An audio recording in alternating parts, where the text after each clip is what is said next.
मेहनत बता देती है कि परिणाम कैसा मिलेगा, कि मेहनत बता देती है कि परिणाम कैसा मिलेगा, वरना परिणाम तो बताता ही है कि मेहनत कैसी थी, कि मेहनत कैसी थी। Hey guys, this is Ravi, welcome back to my YouTube channel start learning with Ravi.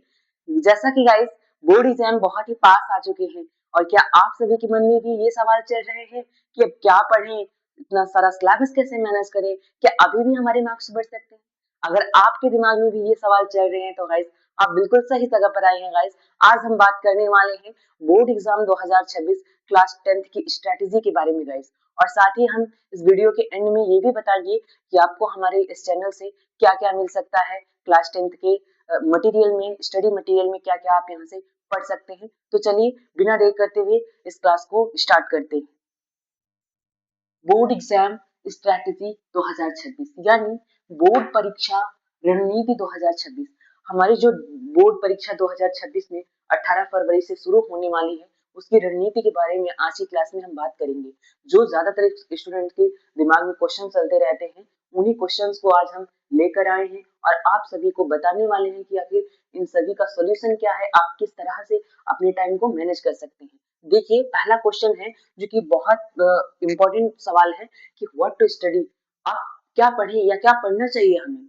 अब जो हमारा टाइम है, ये हमारे पास बहुत कम टाइम बचा है, हमने जो भी पढ़ना था पढ़ लिया, लेकिन अब इस बचे हुए टाइम में अपने एग्जाम के टाइम में क्या पढ़े हम कि अच्छा से अच्छा स्कोर कर सके। तो सबसे पहली चीज जो मैं सजेस्ट करूंगा, जो जिसको मैंने खुद भी किया है, क्योंकि मैंने प्रीवियस ईयर बोर्ड दिया था तो इस वजह से मुझे पता है, जो मैंने किया है वो थी एनसीईआरटी। सबसे पहली चीज है एनसीईआरटी। आप एनसीईआरटी को पकड़िए, आपने बुक्स वगैरह जो रेफरेंस की बुक्स थी बहुत पढ़ी आपने उन सब चीजों को, लेकिन मेन चीज तो आपने पढ़ी नहीं, जो कि है एनसीईआरटी। एनसीईआरटी से ही गाइस जितने भी क्वेश्चंस आते हैं सब एनसीईआरटी से ही बनते हैं हमारे। तो एनसीईआरटी को आप पढ़िए, पहला पॉइंट ये हो गया। दूसरी चीज ये है कि आप रिवीजन करिए। अब रिवीजन आपको कैसे करना है? रिवीजन ऐसा नहीं है कि आपको पूरा फिर से शुरू से पढ़ना है। रिवीजन में सिर्फ और सिर्फ आपको शॉर्ट नोट्स के थ्रू, आप शॉर्ट नोट्स जो है बनाइए, उनके थ्रू आप रिवीजन करिए। क्या करना है आपको? शॉर्ट नोट्स के थ्रू आपको रिवीजन करना है। आप शॉर्ट नोट्स बनाइए। अगर आपने नहीं बनाई है तो अगर टाइम, अगर आपके पास बचता है तो आप बना सकते हैं मोटा मोटा थोड़ा थोड़ा लिख करके। लेकिन अगर नहीं है टाइम तो आप अपने बुक्स में ही मार्क लगा करके जो इम्पोर्टेंट पॉइंट है उन सब चीजों को अंडरलाइन करके आप रख सकते हैं, आप उनसे रिविजन कर सकते हैं। और तीसरी चीज, जैसा कि आप लोगों को पहले से ये चीज पता होगी, क्वेश्चन बैंक जो सीरीज होती है आती है, क्वेश्चन बैंक प्रीवियस ईयर के सारे क्वेश्चंस होते हैं, इनमें न्यू क्वेश्चंस भी होते हैं, बहुत सारी चीजें होती हैं, मॉडल पेपर्स भी होते हैं। तो आप क्वेश्चन बैंक ले सकते हैं, क्वेश्चन बैंक आप ले सकते हैं। मार्केट में आपको ये बहुत ही आसानी से मिल जाएगी, आप क्वेश्चन बैंक्स भी ले सकते हैं। और तो अब तो एक बात और भी है कि क्वेश्चन बैंक्स में जो है, इसमें प्रीवियस ईयर क्वेश्चंस भी आने लगे हैं, तो आप क्वेश्चन बैंक्स के थ्रू कर सकते हैं। आप आपने जितना कुछ साल भर पढ़ा, अब आपका जो है रिवीजन करने का टाइम, अगर आप रिवीजन नहीं करेंगे तो आपके मार्क्स बहुत कम रह सकते हैं। तो मतलब व्हाट टू स्टडी, सबसे पहले हमें एनसीईआरटी पढ़ना है, क्योंकि ये एनसीईआरटी एग्जाम के लिए बहुत ही मेन इंपॉर्टेंट है। कैसा है ये? मेन इंपॉर्टेंट है, मेन इंपॉर्टेंट है एनसीईआरटी आपका। ये जो है बेस है, इसी से क्वेश्चन बनते हैं, यहीं से क्वेश्चन आते हैं। और दूसरी चीज ये आपको रिवीजन करना है। भी रिवीजन कैसे करना है? शॉर्ट नोट्स के थ्रू, ऐसा नहीं कि आपको पूरा पढ़ना है। क्वेश्चन बैंक्स है, उनमें से आप रिवीजन कर सकते हैं, उनका भी सहारा आप ले सकते हैं। तो मोटा मोटा ये चीज है कि आपको इन्हीं सारी चीजों को पढ़ना है। ऐसा नहीं है कोई चीज आप नए से शुरू करें या फिर कुछ उस तरह से, तो आपके लिए उसके लिए समय नहीं है, बहुत कम टाइम है, इसलिए आप इन सारी चीजों को फॉलो कर सकते हैं। दूसरा, जो कि एक अपने आप में बहुत बड़ा सवाल है, बहुत बड़ा डर है कह सकते हैं, कि हाउ टू मैनेज सिलेबस। अभी तक हमारा सिलेबस नहीं पूरा है, हम इसको कैसे मैनेज करें? तो गाइस देखिए, सिलेबस बड़ा तो है, सिलेबस सच बोलूं तो सिलेबस एक दिन में पूरा नहीं होता है। सिलेबस थोड़ा थोड़ा हर दिन पढ़ाई करके पूरा होता है, लेकिन अब वो टाइम तो हमारे पास बचा नहीं है कि हम इसे थोड़ा थोड़ा साफ करें। तो इसको हम पार्ट में डिवाइड कर सकते हैं गाइस। जैसे इसको हम 3 पार्ट्स में ले सकते हैं। पहला तो ये कि हमारे जो स्ट्रॉन्ग टॉपिक्स है, जो हमारे स्ट्रॉन्ग टॉपिक्स हैं, पहला चीज ये कि जो हमारे स्ट्रॉन्ग टॉपिक्स हैं, जो हमें जो है बहुत ज्यादा क्लियर है, या जिनमें हम बहुत ज्यादा अच्छे हैं, अच्छा स्कोर कर सकते हैं, उन टॉपिक्स की बात करें। जो आपके स्ट्रॉन्ग टॉपिक्स हैं, आप उनको फास्ट ट्रैक रिवीजन के थ्रू करिए, फास्ट ट्रैक रिवीजन के थ्रू करिए आप उनको, यानी फास्ट रिवीजन के थ्रू इनको।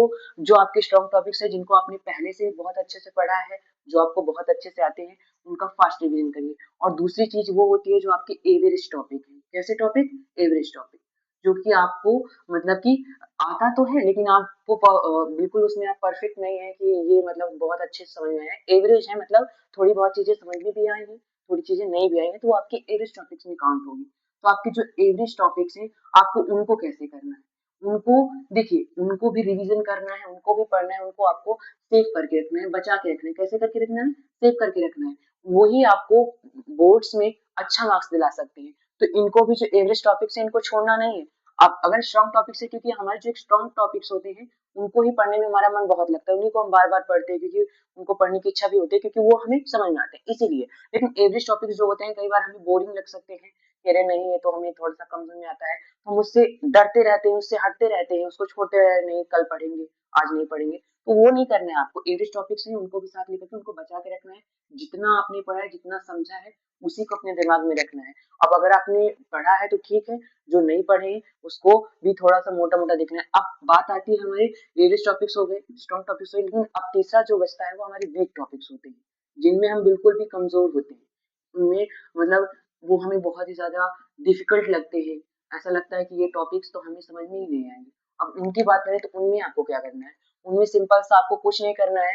अब भाई ये डिफिकल्ट क्रिटिकल टॉपिक्स हैं, अगर समझ आने होते तो आपको पहले भी आ गए होते और आप पहले से इसको कर लेते, लेकिन आपको ये भी वीक टॉपिक्स हैं, आपको डर लग रहा है इनमें कि अगर ये क्वेश्चन आ गए तो ये तो हमसे क्वेश्चन बनेंगे नहीं, हम इन्हें नहीं कर पाएंगे। तो उनमें आपको क्या करना है? उनके आपको बेसिक्स क्लियर करनी है। क्या करना है आपको? उनके बेसिक्स क्लियर करनी है। आपको पूरा तो नहीं पढ़ना है कि आपको पूरा, उनकी जो बेसिक बेसिक मोटी मोटी चीजें हैं बिल्कुल हल्का हल्का, उन सारी चीजों को आपको पढ़ लेना है, बेसिक्स पढ़ लेना है।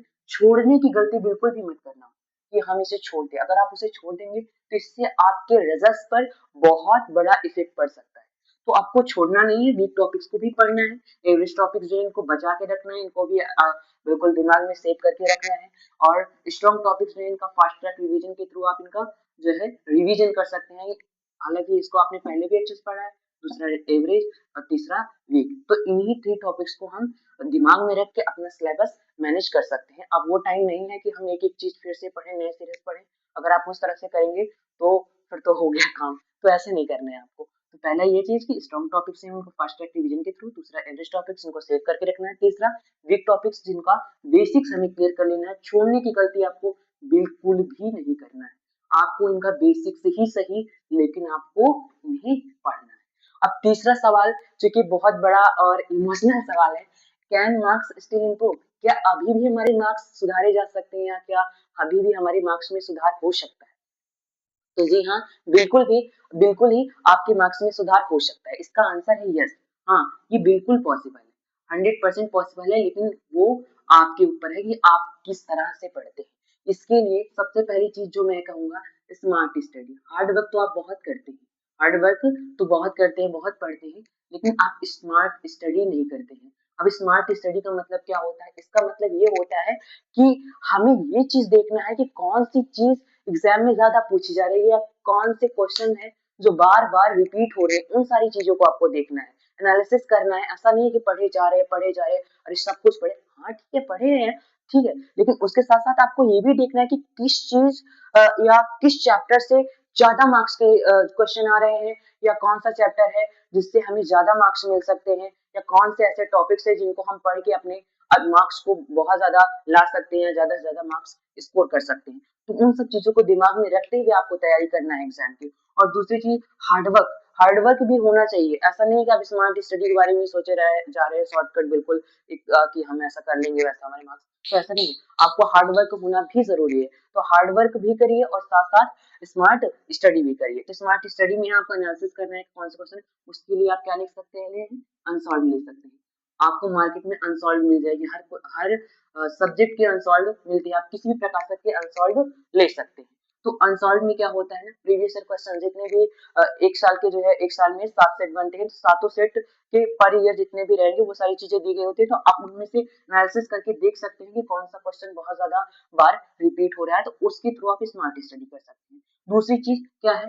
प्रैक्टिस। देखिए, प्रैक्टिस एक बहुत बड़ी चीज है। अगर आप प्रैक्टिस नहीं करते तो कितना भी पढ़ लें, आप अगर प्रैक्टिस नहीं करते हैं तो कितना भी पढ़ लें, आपके मार्क्स अच्छे नहीं आ सकते हैं।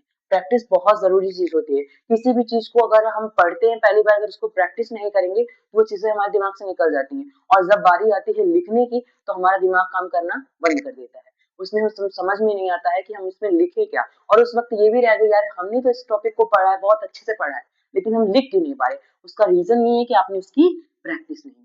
प्रैक्टिस बहुत बड़ी चीज है, तो इसलिए जितनी भी चीजें पढ़िए उनकी प्रैक्टिस जरूर से करिए। अगर आप रिवीजन कर रहे हैं, पढ़ रहे हैं, याद कर रहे हैं, तो उसके पढ़ने के 2-4 मिनट बाद या कुछ समय बाद आप एक रफ उठाइए या कोई कॉपी उठाइए, आप उस पर लिखिए उस चीज को कि क्या आप सच में उसको लिख पा रहे हैं। आपने याद तो कर लिया कि हाँ हमें याद हो गया, आपको दिमाग में है कि हमें याद कर लिया, लेकिन क्या आप सच में उसको लिख पा रहे हैं, क्योंकि एग्जाम में क्या करना है, आपको लिखना है। वहां पे आपको ये नहीं होना है कि अरे कोई पूछ लिया कि आपको याद है कि नहीं, तो आपको बताना नहीं है कि हमें याद है, आपको लिखना है और प्रेजेंटेशन करनी है। तो इसलिए प्रैक्टिस बहुत जरूरी है, और प्रैक्टिस प्लस टाइम, टाइम के साथ प्रैक्टिस, मतलब क्वेश्चन को या फिर इस डेफिनेशन को या इस डायग्राम्स को हम कितने टाइम के अंदर बना पा रहे हैं या कर पा रहे हैं, उस चीज को आप देखिए। ऐसा नहीं है कि आप लिख रहे हैं तो एक क्वेश्चन है तो उसको आप 10-10, 15-15 मिनट ले गए हैं, छोटा सा क्वेश्चन है, बहुत सोच सोच कर लिख रहे हैं, वो लिखेंगे, तो ऐसा नहीं है। आपको practice plus time management, time के साथ आपको प्रैक्टिस करनी है। दूसरी चीज है राइटिंग। राइटिंग पे आपको बहुत ध्यान देना है, क्योंकि राइटिंग से आपके मार्क्स बिल्कुल बढ़ सकते हैं। राइटिंग ये बहुत बड़ा रोल प्ले करता है, खासकर बोर्ड एग्जाम्स में। अगर आपकी राइटिंग अच्छी है तो आप बहुत अच्छा स्कोर कर सकते हैं, लेकिन अगर वहीं हम बात करें आपकी राइटिंग मान लो नहीं अच्छी है, तो ऐसा नहीं है कि आप अच्छा स्कोर नहीं कर पाएंगे। आपकी राइटिंग नहीं अच्छी तो क्या हुआ, लेकिन आप उसको साफ साफ तो लिख ही सकते हैं ना। भले ही राइटिंग हमारी थोड़ी सी कम अच्छी है, या हम बहुत थोड़े से हमारे वर्ड जो होते लेटर्स जो होते इधर उधर बनते हैं या थोड़ा कम समय, लेकिन आप उनको अच्छे से लिख तो सकते हैं ना, बिल्कुल अच्छे से सुंदर सुंदर लिख तो सकते हैं। राइटिंग नहीं सही है चलो कोई नहीं, कि राइटिंग चलो नहीं सही है, लेकिन आप साफ साफ क्लियर लिखिए ताकि एग्जामिनर देखते ही उसको समझ में आ जाए। क्योंकि कई बार ऐसा क्या होता है, कुछ बच्चे पढ़ लेते हैं लेकिन लिख नहीं पाते हैं, लिखते हैं उनकी राइटिंग अच्छी नहीं होती है, तो उसका एग्जामिनर पर बैड इफेक्ट पड़ता है। मतलब कि आपका जो पेपर रहेगा आप सही भी लिखेंगे तो कई बार ऐसा होता है कि आपके क्वेश्चन के जो आंसर होंगे सही भी रहेंगे फिर भी वो काट देता है। क्यों? क्योंकि उसको समझ में नहीं आता है। तो इसलिए आपकी राइटिंग सही नहीं है कोई जरूरी नहीं है, राइटिंग इतनी सही होनी चाहिए कि सामने वाले बंदे को समझ में आना चाहिए कि इस बच्चे ने लिखा क्या है, कि इसने लिखा क्या है। तो इतनी सही होनी चाहिए। अगर नहीं सही है तो आप उस चीज पर काम कर सकते हैं, अभी भी आपके पास टाइम है, 1 महीने का टाइम है अभी आपके पास, आप उस पर काम कर सकते हैं। तो इस तरह से आप राइटिंग पे मतलब फोकस। अब राइटिंग प्रैक्टिस अब कैसे करें, इसकी बात आती है। तो राइटिंग प्रैक्टिस में सबसे पहली चीज है कि जो आपके कीवर्ड्स, जैसे आप लिख रहे हो तो आपके जो कीवर्ड्स हैं उनको पॉइंट करिए, जो आपके कीवर्ड्स हैं उनको आप पॉइंट करिए, जो कीवर्ड्स हैं उनको लिखिए। जैसे आप कोई भी कीवर्ड्स आ जाता है आपके आंसर में जो कि इम्पोर्टेंट है, जैसे आपकी डेट आ गए या फिर कोई प्लेस आ गया वो सारी चीजें। जैसे आपकी हिस्ट्री में जो होता है, सोशल साइंस की बात करें तो आपका किसी का नेम हो गया या किसी राजा का नाम हो गया, कोई सन हो गया, कोई महत्वपूर्ण तिथि हो गई, या फिर कोई ऐसी बहुत जो जरूरी घटना मतलब उसमें इम्पोर्टेंट हो, उसको आप अंडरलाइन कर सकते हैं, उस चीज को लिख सकते हैं। और इसमें क्या कर सकते हैं आप, जैसे आप साफ साफ उस चीज को लिख सकते हैं बिल्कुल। और अगर आप जैसे मान लो इसको ब्लैक या ब्लू पेन, या जैसे आप ब्लू से ऐसे लिख रहे हैं आंसर, ब्लैक से अगर आप इसे नहीं लिख पा रहे हैं, जैसे आप कोई वर्ड लिखे तो उसके नीचे ब्लैक पेन से अंडरलाइन कर सकते हैं या ब्लू से ही अंडरलाइन कर सकते हैं। तो इस तरह से आप, और ये राइटिंग प्रैक्टिस के साथ साथ ऐसा नहीं है कि कई बार कुछ बच्चे करते क्या है कि शुरू में उनको पेपर मिला तो उनके पास भाई, क्योंकि 3 घंटे का टाइम होता है, 3 घंटे 15 मिनट का, 15 मिनट पेपर पढ़ने का होता है, 3 घंटे का हमारा लिखने का टाइम होता है। तो होता ये है कि जो है कई बार बच्चे क्या करते हैं, शुरू में जो उनके शुरू के पेजेस होते हैं उनमें बहुत सुंदर सुंदर बढ़िया अच्छे से बेहतरीन समय दे करके करते हैं, लेकिन लास्ट में क्या होती है उसमें भागम भाग मिट जाती है, बिल्कुल दौड़ दौड़ के लिखना शुरू करते हैं क्योंकि उनके पास टाइम कम होता है। तो इस तरह से आपको नहीं करना है।